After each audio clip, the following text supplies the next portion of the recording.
ఢిల్లీలో ఏపీ రాజకీయం మలుపులు తిరుగుతోంది. అక్కడ ఏం జరుగుతోంది అనేది ఎగ్జాక్ట్గా రిపోర్ట్ మీ ముందుంచేటువంటి ప్రయత్నం చేస్తాం. ఢిల్లీలో నా పూర్వపు కొలీగ్స్ అందించినటువంటి సమాచారం, అలాగే ఢిల్లీలో అసలు ఏం జరిగింది, జగన్మోహన్ రెడ్డి పోయినప్పుడు, చంద్రబాబు నాయుడు వెళ్ళినప్పుడు ఏం జరిగింది అనే దాని మీద ఎగ్జాక్ట్ రిపోర్ట్ ఇచ్చేటువంటి ప్రయత్నం చేస్తాను. ప్రస్తుతం సోషల్ మీడియాలో వైరల్ అవుతున్నటువంటి న్యూస్ పచ్చి అబద్ధం అనేది నేను చెప్పేటువంటి ప్రయత్నం చేస్తాను. చంద్రబాబు నాయుడు మీద ఈడీ కేసులు రాబోతూ ఉన్నాయి అనేది ఒక న్యూస్ని స్ప్రెడ్ చేస్తూ ఉన్నారు. దాంతోపాటు జగన్మోహన్ రెడ్డి ఢిల్లీ వెళ్ళొచ్చిన తర్వాత జరిగినటువంటి పరిణామంగా దాన్ని చెప్తూ ఉన్నటువంటి పరిస్థితి. ఇది పచ్చి అబద్ధం అని చెప్పి మీకు నేను చెప్పేటువంటి ప్రయత్నం. అలాగే నాకున్నటువంటి సోర్స్ ఏంటి, నాకున్నటువంటి సోర్స్ ప్రకారం ఎగ్జాక్ట్ ఇన్ఫర్మేషన్ ఏంటి అనేది నేను మీకు చెప్పదలుచుకున్నాను. రాబోయేటువంటి రోజుల్లో సమీప భవిష్యత్తులోనే 2024లో జరిగేటువంటి ఎన్నికల్లోనే బీజేపీ, తెలుగుదేశం పార్టీ, జనసేన పొత్తు ఫిక్స్ అనేది క్లియర్గా అర్థమవుతుంది.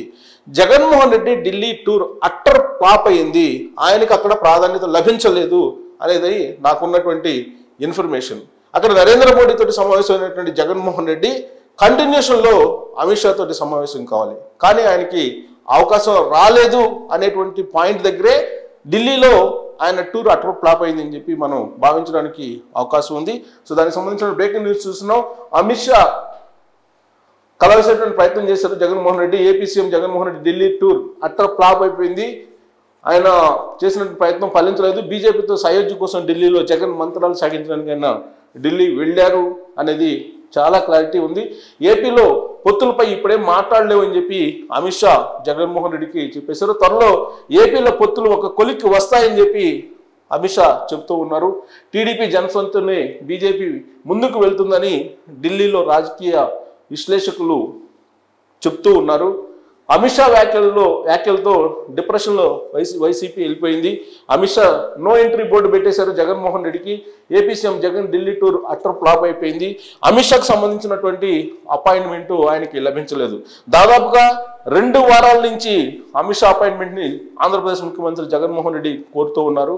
కానీ అమిత్ షా డోర్స్ మాత్రం క్లోజ్ చేసేసారు. ఆ డోర్స్ని మళ్ళీ ఓపెన్ చేయడానికి సిద్ధంగా లేరు అమిత్ షా అనేది ఢిల్లీ నుంచి విశ్వసనీయంగా అందుతున్నటువంటి సమాచారం.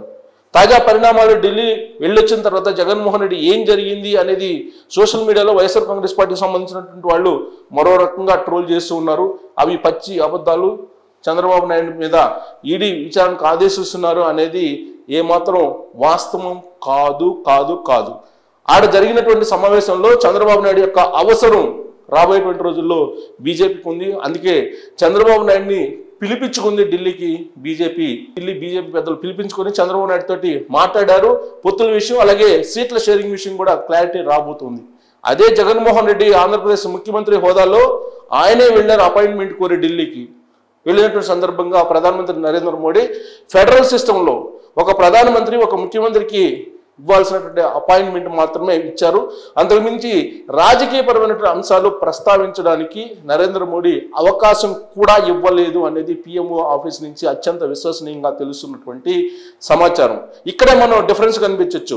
ఢిల్లీ వెళ్ళినప్పుడు చంద్రబాబు నాయుడుకి లభించినటువంటి ప్రాధాన్యత ఏంటి, ఢిల్లీ వెళ్ళినప్పుడు జగన్మోహన్ రెడ్డికి ఇచ్చినటువంటి ప్రాధాన్యత ఏంటి అక్కడ అనే దాని మీద విశ్లేషణ చేసుకుంటే, బీజేపీ పెద్దలు పిలిస్తేనే చంద్రబాబు నాయుడు వెళ్ళారు, జగన్మోహన్ రెడ్డి బీజేపీ పెద్దల కోసం ఢిల్లీ వెళ్ళారు. ఈ రెండిట్లో చాలా డిఫరెన్స్ ఉంది. ప్లస్ అపాయింట్మెంట్ అడిగినా కానీ ఇవ్వలేదు జగన్మోహన్ రెడ్డికి. సో రాబోయేటువంటి రోజుల్లో తెలుగుదేశం పార్టీ, జనసేన, బీజేపీ ఈ 3 పొత్తు పెట్టుకోబోతున్నాయి.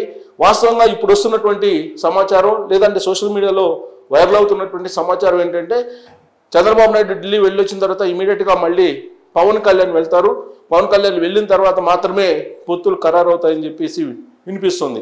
కానీ చంద్రబాబు నాయుడు, అమిత్ షా భేటీలో ఒక క్లారిటీకి వచ్చేశారు, ఒక అవగాహనకు వచ్చేశారు.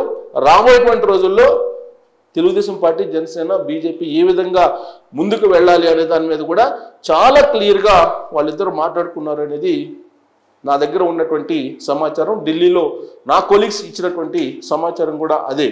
కేవలం సీట్ల షేరింగ్, సీట్లు కూడా ఎంపీలకు సంబంధించి సుమారుగా 8 బీజేపీ వాళ్ళు అడుగుతున్నారు, 6 బీజేపీకి సంబంధించినటువంటి ఎంపీలు ఈసారి పోటీ చేసే అవకాశం ఉంది. జనసేన బీజేపీ రెండింటికి కలిపి 6 ఫైనల్ అయ్యేటువంటి అవకాశం కూడా ఉంది.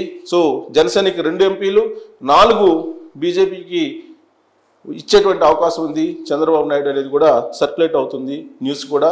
ఢిల్లీ నుంచి వస్తున్నటువంటి సమాచారం కూడా అదే.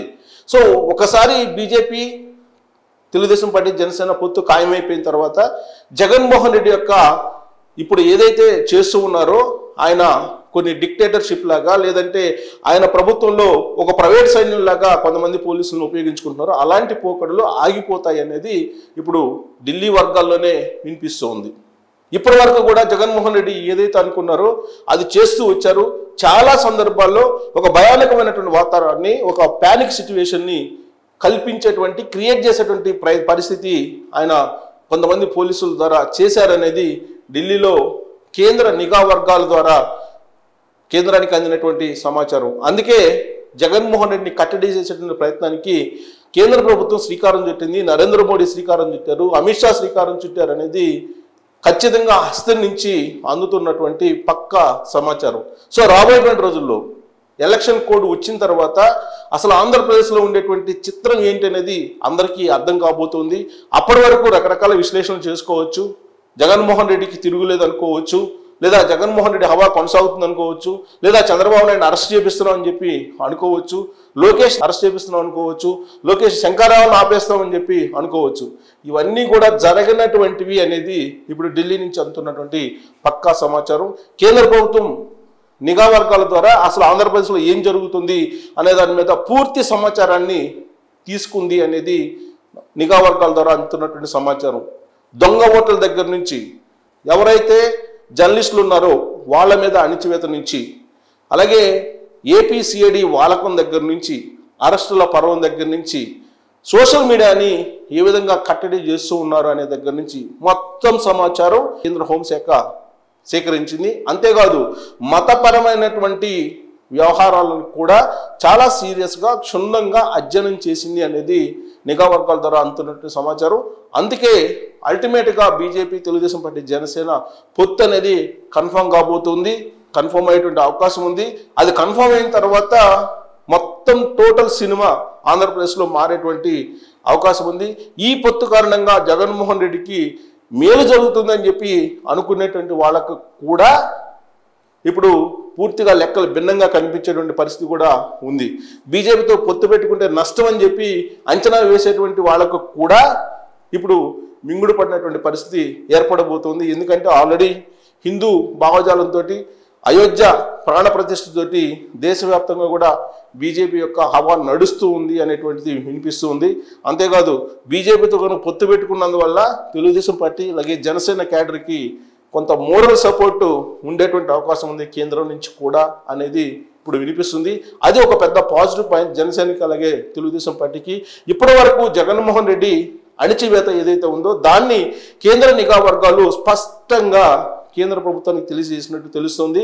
సో ఇప్పుడు ఆ అణిచివేత నుంచి బయటపడాలంటే కనుక బీజేపీ యొక్క సహకారం, కేంద్ర ప్రభుత్వం యొక్క సహకారం అవసరం అనేది వినిపిస్తుంది. ఇదే ఒక పెద్ద ప్లస్ పాయింట్ తెలుగుదేశం పార్టీకి, జనసేనకు కూడా. అందుకే పొత్తు దిశగా వెళ్తూ ఉన్నారు. ఆ పొత్తు అఫీషియల్గా 14వ తారీఖు కానీ లేదా 18వ తారీఖు కానీ, 18వ తారీఖు లోపల అఫీషియల్గా అనౌన్స్ అయ్యేటువంటి అవకాశం ఉంది. అది జరిగిన తర్వాత ఫస్ట్ స్టెప్ విజయం సాధించినట్టు అవుతుంది కూటమి. ఆ తర్వాత అసలు సినిమా బయటకు వస్తుంది. దొంగ ఓట్ల వ్యవహారం ఎక్కడెక్కడైతే దొంగ ఓట్లను చేర్చారో, ఇప్పటికే గిరీష్ అనేటువంటి కలెక్టర్ సస్పెండ్ కావడం జరిగింది. ఆ గిరీష్ అనేటువంటి కలెక్టర్ పేరుతోటి మరొక అతను ఏ విధంగా వైఎస్ఆర్ కాంగ్రెస్ పార్టీ కార్యకర్తగా వ్యవహరించి అధికారి మహేశ్వర్ రెడ్డి అనే అతను ఆయన లాగిన్ అయ్యి దాంట్లో ఓటీపీలు, కలెక్టర్ మొబైల్లోని ఓటీపీలు కూడా దొంగిలించి ఏ విధంగా 35,000 నకిలీ కార్డులను సృష్టించి తిరుపతి లోక్సభ ఉప ఎన్నికల్లో దుర్వినియోగానికి పాల్పడ్డారో క్లియర్గా కేంద్ర ఎన్నికల సంఘం దగ్గర సమాచారం ఉంది. ప్రస్తుతం ఓటర్ల జాబితా బయటకు వచ్చింది. ఆ ఓటర్ల జాబితాలో కూడా ఎన్ని అవకతవకలు ఉన్నాయి, ఐపాక్ ఏం చేస్తూ ఉంది, హైదరాబాద్ కేంద్రంగా చేసుకొని వాళ్ళు చేస్తున్నటువంటి వ్యవహారాలు మొత్తాన్ని ఒక్కసారిగా కట్టడి చేసేటువంటి అవకాశం కూడా ఉంది.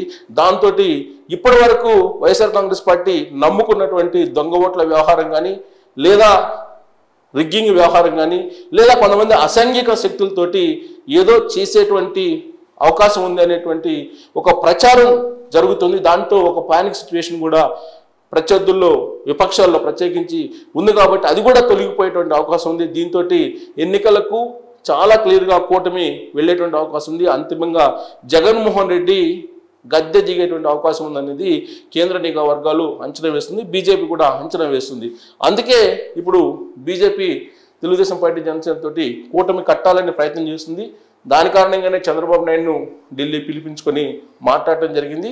జగన్మోహన్ రెడ్డికి అయితే ఘోరమైనటువంటి వైఫల్యం కింద ఈ టూర్ని, ఇప్పుడు జరిగినటువంటి ఢిల్లీ టూర్ని మనం పరిగణించడానికి అవకాశం ఉంది.